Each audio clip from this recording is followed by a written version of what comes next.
आप सभी ने रिसेंटली देखे होंगे कि नमिता थपार, जिसने अपने सोशल मीडिया हैंडल से नमाज के फायदा के बारे में व्याख्या किया कि नमिता थपार ने जो नमाज के फायदे बताए, किसी भी तरह वैज्ञानिक रूप में यह सिद्ध नहीं होते। अगर नमाज के इतने ही फायदे होते तो आपको अभी तक तालिबान से लेकर इतने सारे इस्लामिक स्टेट के जो जिहादी लोग हैं, उनमें तो बहुत ही ज़्यादा शांति, एकाग्रता, अनुशासन होना चाहिए था। नमाज की वजह से सबसे ज़्यादा शांति तो जिहादियों में आना चाहिए था, क्योंकि जिहादी तो दिन में 5 बार नमाज बिना छोड़े करते ही। अगर नमाज के ही इतने फायदे होते तो सबसे ज़्यादा शांति और अनुशासन तो जिहादी और इन इस्लामिक स्टेट के जो आतंकी थे उनमें ही ज़्यादा शांति और अनुशासन होता। हम नमाज को भी देखेंगे तो नमाज ये विज्ञान से भी ज़्यादा एक अब्राहमिक रिलीजन से संबंधित है।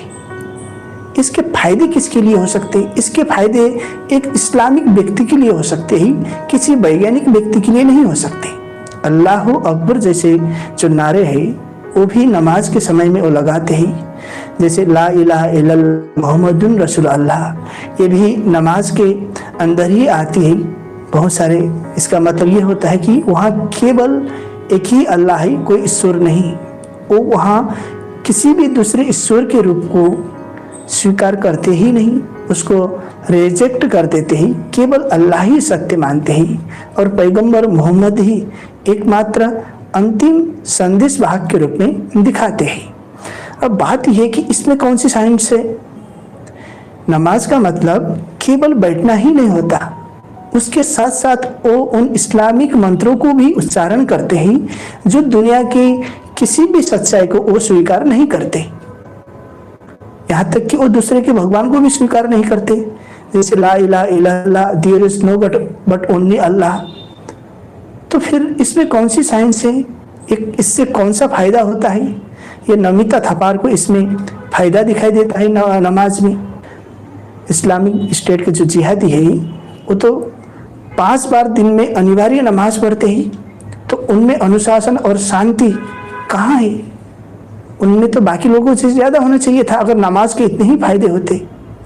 नमाज का मतलब केवल घूमे टेक के ऐसे बैठना ही तो नहीं है, उसके साथ में उसका मतलब भी तो होता है।